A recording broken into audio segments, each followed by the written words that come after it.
Finding the right mix of ingredients in the right proportions to make a convincing baby Range Rover was never going to be an easy task, but with this Evoque, the British brand has completed it in style.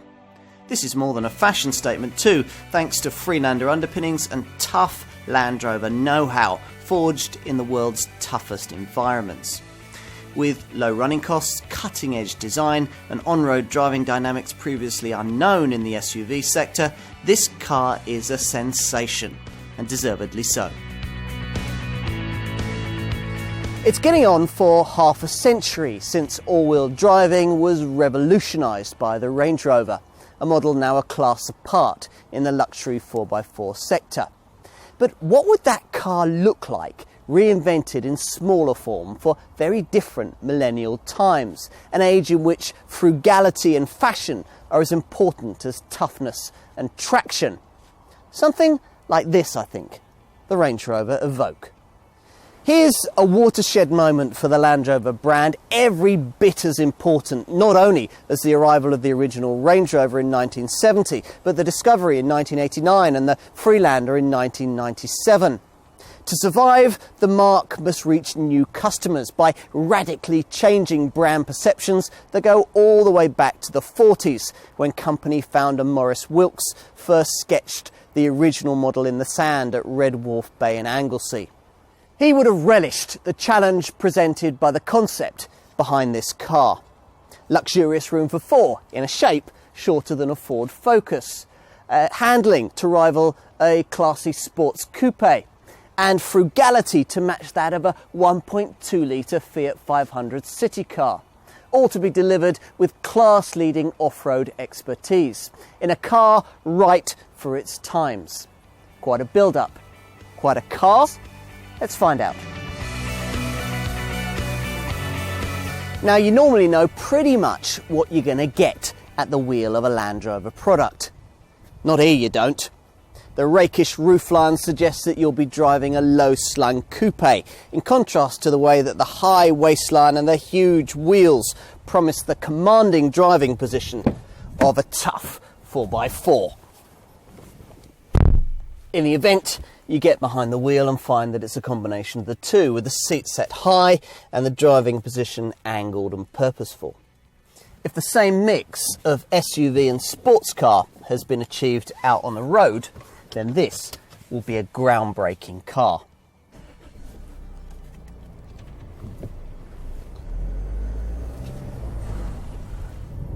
First impressions are good. The Evoque may be based on Freelander underpinnings, but it feels very different to drive. How different? Well, Land Rover engineers wanted owners graduating to this car from sports coupes and hot hatchbacks to be able to jump in and feel immediately right at home. They will, but to the extent to which they will is going to depend on a couple of factors. First of all, it's hard to feel too sporty in a car that's 1.6 tonnes in weight, but is powered by a 2.2 litre turbo diesel engine developing just 150 brake horsepower. Though to be fair, the TD4 Evoque model I'm talking about does make rest to 60 in 10.3 seconds on the way to a top speed of 115 miles an hour. That's for the four-wheel drive model. There is also a two-wheel drive ED4 variant that's fractionally slower. Equally critical for road raciness is the need to spend an extra £1,100 on the Magnetor Heological adaptive damping system, able to adapt suspension to suit the road that you're on and the mood that you're in. Even in its normal setting, corner body roll is well controlled. But switch to the sport mode that system has and things firm up noticeably, and also the steering becomes more responsive. Now opt for one of the pokier engines and you can make the most of this excellent handling. Most owners will go for the SD4 model that I've got here, which uses the 2.2 litre turbo diesel in a 190 brake horsepower state of tune.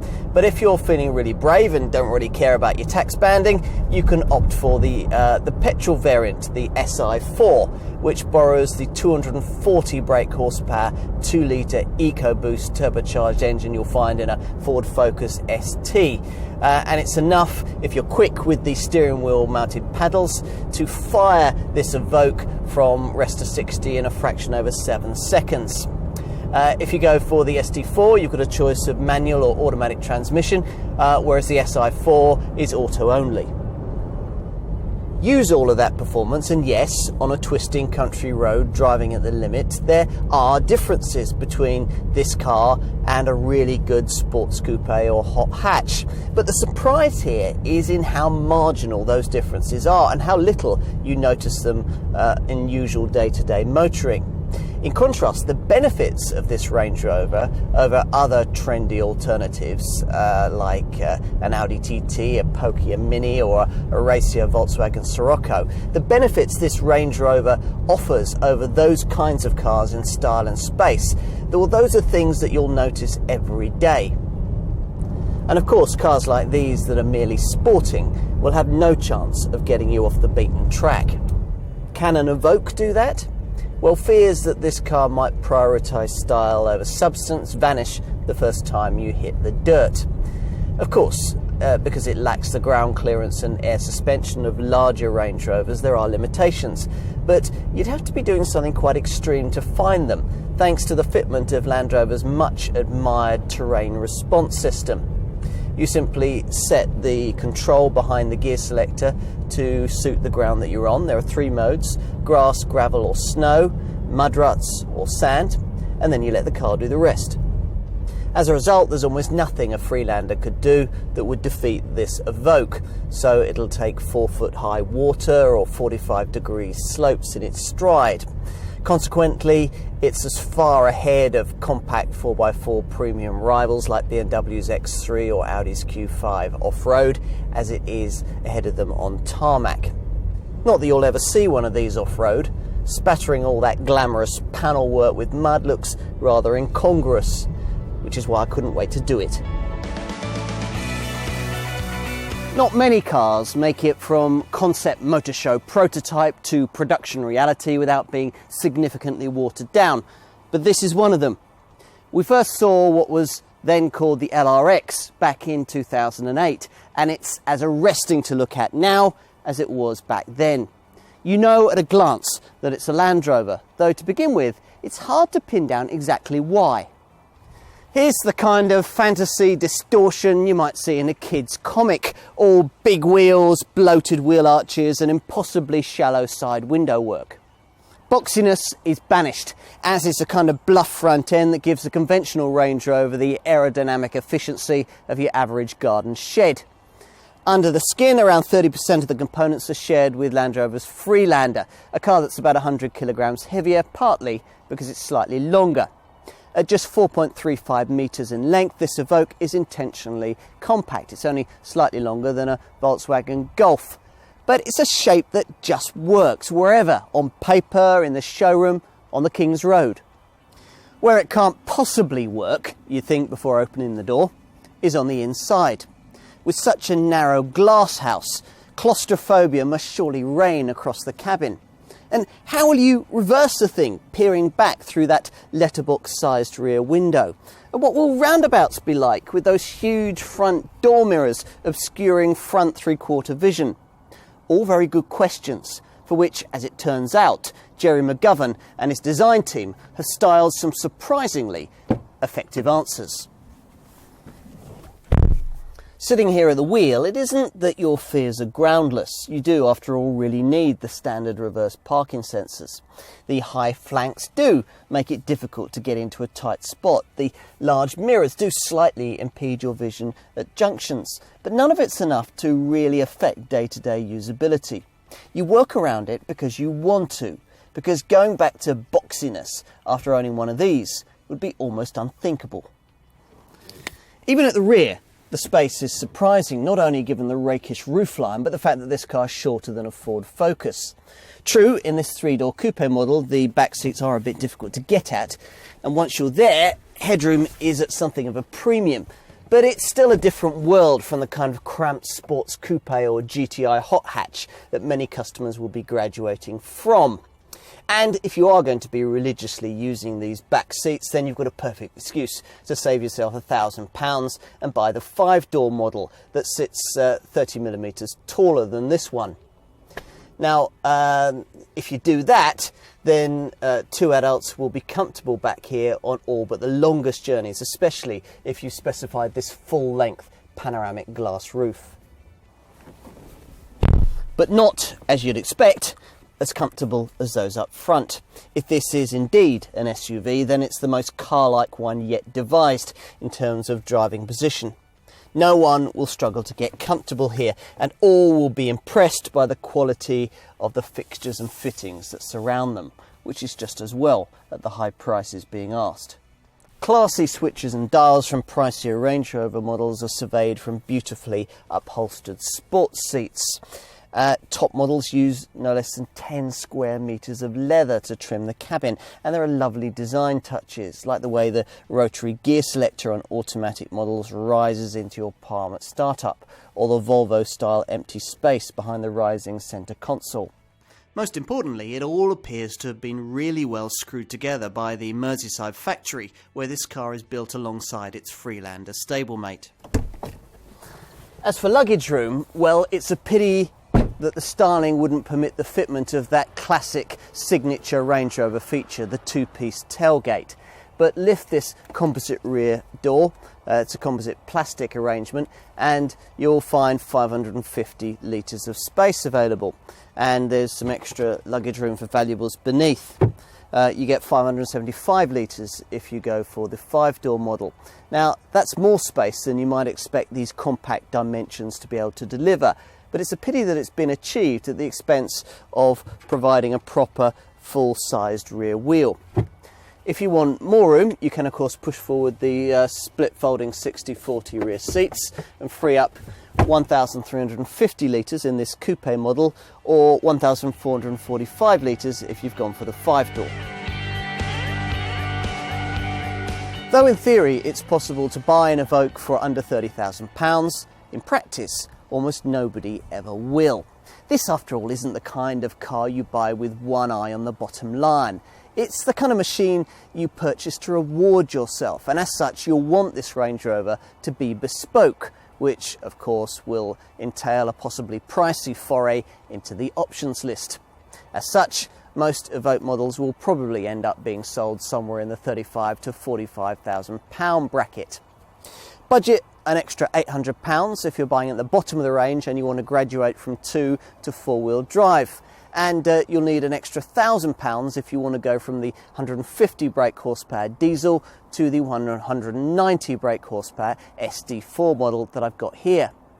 If you're interested in the 5-door Evoque, you'll be pleased to hear that it'll save you about £1,000 over this 3-door coupe model. Such is the price of fashion. As for the petrol-powered SI4 240 brake horsepower model, well, the tiny proportion of Evoque customers who will be considering that will need to budget up around the £40,000 mark. Okay, so that's pricey. What about obvious rivals? Well, if we consider all of the GTIs and sports coupes that Land Rover is targeting in the £30,000 to £40,000 bracket, we'll be here all day. So for the sake of simplicity, let's just consider style-conscious premium-badged compact SUV competitors. At the base of the range, the 2-wheel drive ED4 Evoque competes directly with Volvo's XC60 D3 Drive and costs about the same. But most customers will want a 4-wheel drive, TD4 Evoque, which in 150 brake horsepower form competes directly with Audi's Q5 2-litre TDI.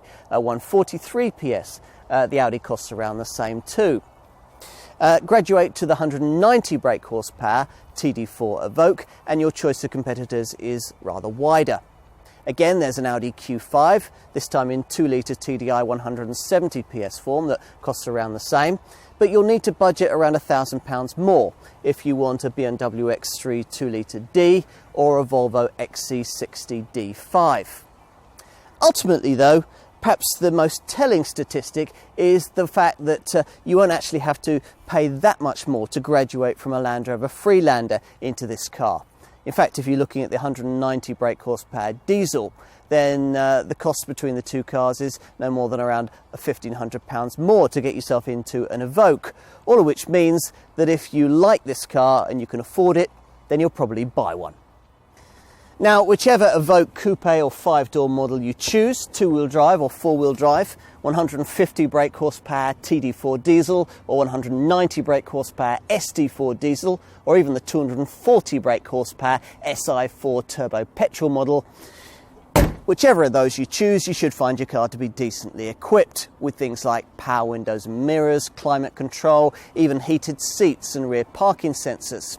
But Land Rover's marketeers have clearly left plenty of room for buyers to upgrade from the options list, with features like a full-length glass panoramic roof, a 825-watt 17-speaker Meridian sound system, and a dual-view sat-nav display that enables the passenger to watch TV or a DVD while the driver views the sat-nav. Many will go for options packs. There's the Tech Pack, which amongst other things includes sat-nav, an upgraded stereo, auto wipers and a heated windscreen. Or the Style Pack, which amongst other items includes leather powered seats, front fog lights and power folding mirrors. Safety kit includes twin front, side and curtain airbags plus knee bags and the usual electronic assistance for stability, traction and braking. Adaptive headlights and a blind spot information system that stops you pulling out dangerously to overtake in front of another driver, well, they're both optional. Such is the futuristic design of this car that it's almost a surprise to find a range of fairly conventional turbocharged 4-cylinder engines beneath the bonnet, no hybrid or electric gadgetry. Yet, running costs is the area where this Evoque most notably turns the idea of Range Rover ownership on its head. Here, after all, is a car capable of returning the same 58 miles to the gallon combined cycle fuel consumption figure as a 1.2 litre petrol Fiat 500 city car weighing half as much. Such is the extent of Land Rover's achievement with this machine. Those figures apply to a 2-wheel drive 150 brake horsepower ED4 diesel Evoque, a car that, thanks to a stop-start system that cuts the engine when you don't need it, when you're waiting in traffic or stuck at the lights, records a 129 grams per kilometre CO2 figure. So in terms both of CO2 and fuel consumption, this variant is well ahead of its most immediate rival, Volvo's XC60 D3 Drive. Opt for this Range Rover with 4-driven wheels and those figures take a bit of a hit, dropping to 50.2 miles to the gallon on the combined cycle and 149 grams per kilometre of CO2. Still, that's not bad either, especially as the figures don't deteriorate further if you go for the 190 brake horsepower SD4 diesel rather than the 150 brake horsepower TD4 variant. Now, it all explains why the commensurately low taxes, sub-prestige servicing costs and the promise of robust Range Rover residual values all combine to make this Evoque a compelling ownership proposition. In years to come, the Evoque will be seen as a turning point for Land Rover. Other SUVs have pioneered more car-like handling, but they've still been SUVs, both to drive and to look at. The Evoque is different in all the ways that matter: space, off-road ability, that commanding driving position. It's a 4x4. Just as in all the ways that also matter: efficiency, cutting-edge style and driving pleasure, it very definitely isn't. The Land Rover has delivered them, and a machine so fashionable, relevant and clever marks this Evoque out as a very desirable thing indeed, even at the expensive prices being asked. If you can afford one, and you can afford not to be too sensible in your choice of car, then you won't be disappointed.